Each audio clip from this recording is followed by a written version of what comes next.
Welcome back to the Ashish and Sports and Political Podcast. Over a month's hiatus. Actually, well over a month's worth of hiatus. Simply, I had other stuff to do, had events to go to do other things. But a lot of big events have passed by while I was off with the Super Bowl, lots of things in politics, right? And I don't want to get to that. I want to get to the current issues facing our country. I want to get to the current issues in sports, and that's how we're going to do it.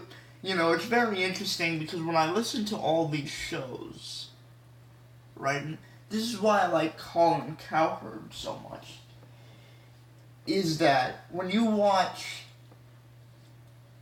all these shows on ESPN, Fox Sports, CBS, local radio, ESPN radio, right? After the game, after the big event, the reaction is always the same. So for me to come here, okay, and tell you what you already knew about the Super Bowl. Nick Foles played out of his mind. Philadelphia's going to have a quarterback controversy. Right? Bill Belichick dropped the ball. Tom Brady literally dropped the ball. Peterson was an effective coach. The refereeing was good in terms of common sense, bad in terms of adhering to the rule of law. There's controversy there.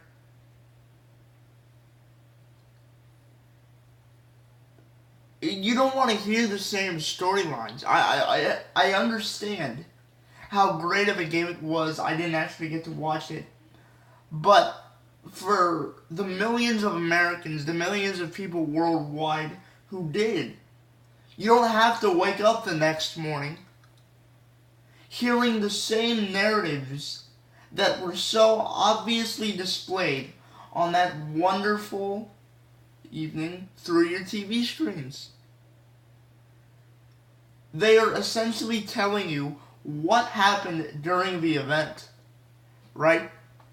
And it's hard not to talk about the Super Bowl or to talk about the NBA Finals in that sort of way. It's hard not to do that. And while people do tune in, I think it's inauthentic. I would have found trouble trying to do something different than what everybody else did, including Cowherd on that day. But back to my point about Colin, and this is just a sub-point here, but the guy extrapolates points out of topics that are so outside the box, that require a level of critical thinking that you don't think of when the job description is sit in front of a microphone and talk for 3 hours. Right? I think that's what we're trying to get from the show. Not to make it like Colin Cowherd with those stupid analogies. We are going to get to some analogies, and I think this one is a good. The ones that are going to be used today are good. The first podcast, the analogies, while they were okay, I tried to copy Cowherd in that respect. Didn't go so well. But the reason why he makes $2 million a year to sit in front of a microphone and talk is because those ideas from him are so individualistic, so outside the box, require so much critical thinking, that it's not just talking. It's as if someone has thought it out like a philosophy. And That's why I'm very appealed about his show. That's why he gets paid very well. That's why he's in a different class than every other radio host in America. Okay? Even Sean Hannity, I'm going to the political sphere here, very successful guy. Love his programs, love his radio. It's the same stuff every single day. Now, he makes it entertaining. He makes it opinionated, somewhat substantive. And I listen to him because I agree with him. But the reason why Cowherd is greater than Hannity is because of his individualism and his critical thinking, and that's what we're trying to make out of this show, right? When you watch an event and you can clearly see the important points, right? The key takeaways. Everyone can see that. You don't need a radio guy. You don't need TV guys to just repeat those same narratives for 2 straight days. It's ridiculous. It's useless. And frankly, it's not entertaining. So authenticity is what we're trying to reach from this show. And part of the reason why I didn't find any motivation to talk about previous large stories, along with time constraints, but repeating the same narratives is useless. That's not what journalism is about. That's not what the press is about. That's not what opinions are about. And that's not what thinkers, if you're great at something, you don't have to repeat what everyone else says. You're supposed to be different in a better way. And while I may not be there yet, I'm sure trying to reach it. And that's why we haven't talked about topics that have been talked about in terms of frequency, and that's why my takes are, at least try to be, different than other people's takes. But very excited to have you in today after a long break. But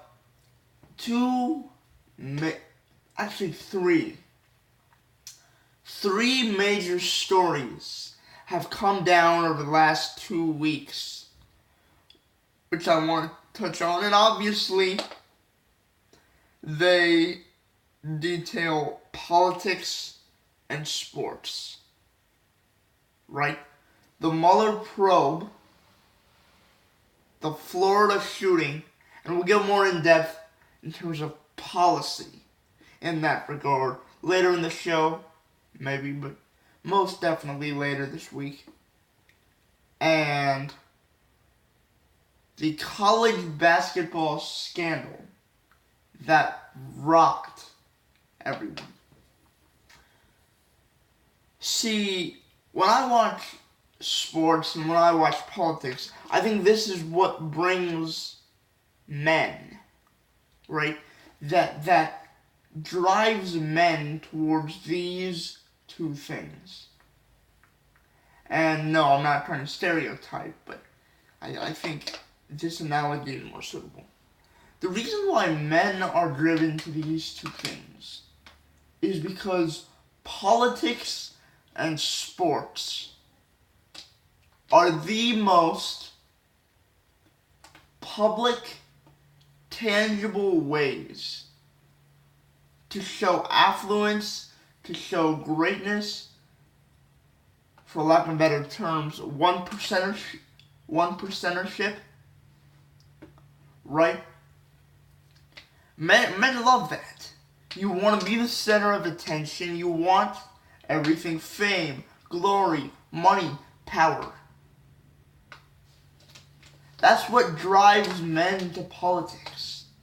There's a reason a woman has never been president of the United States, and I'm not saying that to offend a woman, right? But there's just something about politics, the nature of it, the mystique of it, that drives men towards it more than it does women.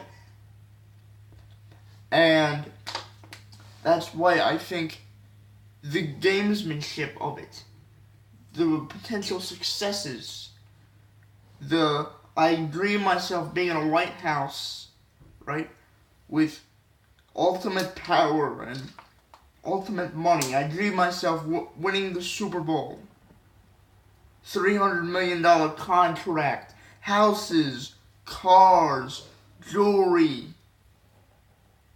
That attracts men.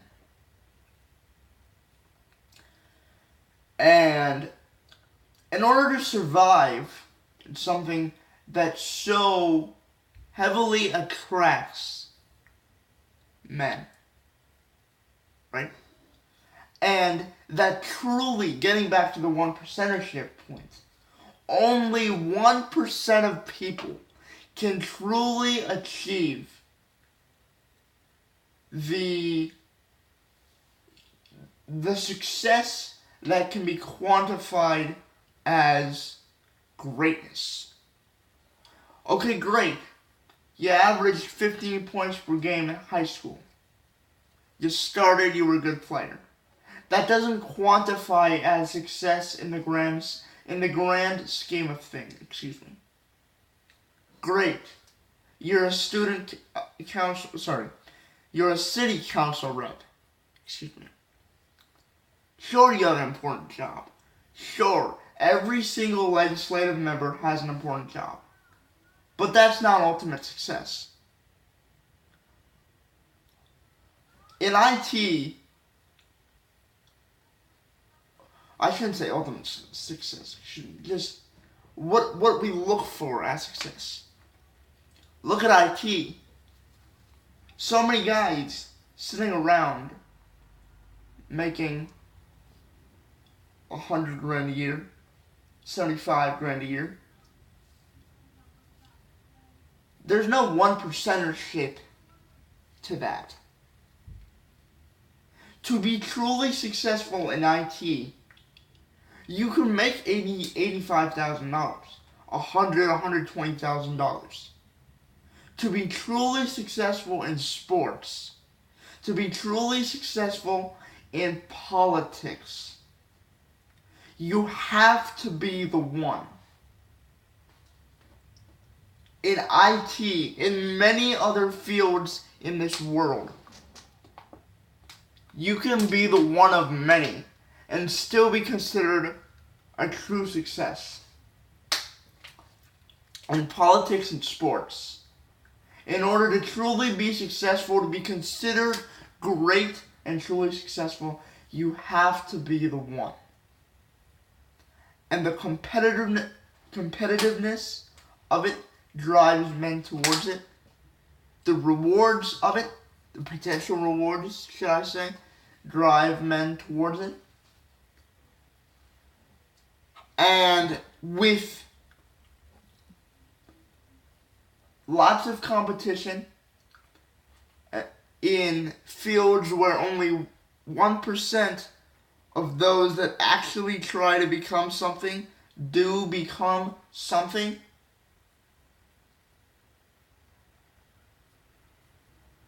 what do you expect? You expect ruthlessness, okay? You expect chaos to some degree. You expect corruption.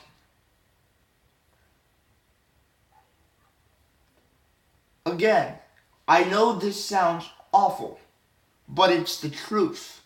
When you have a field that is so ruthless, so competitive, looked upon at godlike stature, and so many people are chasing those positions, what do you expect?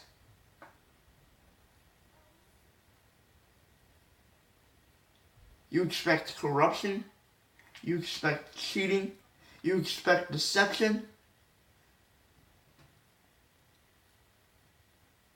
Now, we're lucky in our political sphere that we have people that love this country, but in order to get ahead, they had to do corrupt things. Right? But the love for country and the need to keep people appeased have ridden over the inalienable corruption in well, I'm going to call it what it is, the sport of politics. And for those that are involved in collegiate athletics at a high level, in professional athletics at a high level, the same entails. Because 1% is success. That's it. In politics, in sports. It's not like that for everyone else. But there's a reason why there's only 450 NBA players. There's a reason why there's only 435 members of Congress. It's a 1% game. And to get ahead, people, everyone involved, will do anything to win. Alright, so we have 3 stories involved with these general themes coming up. But it's great to be back. Join the public and give them my 2 cents on the world as it is right now. More next on the Ashish and Ryan Sports and Political Podcast. Also, Model UN, I attended. You won't believe what came out of there next.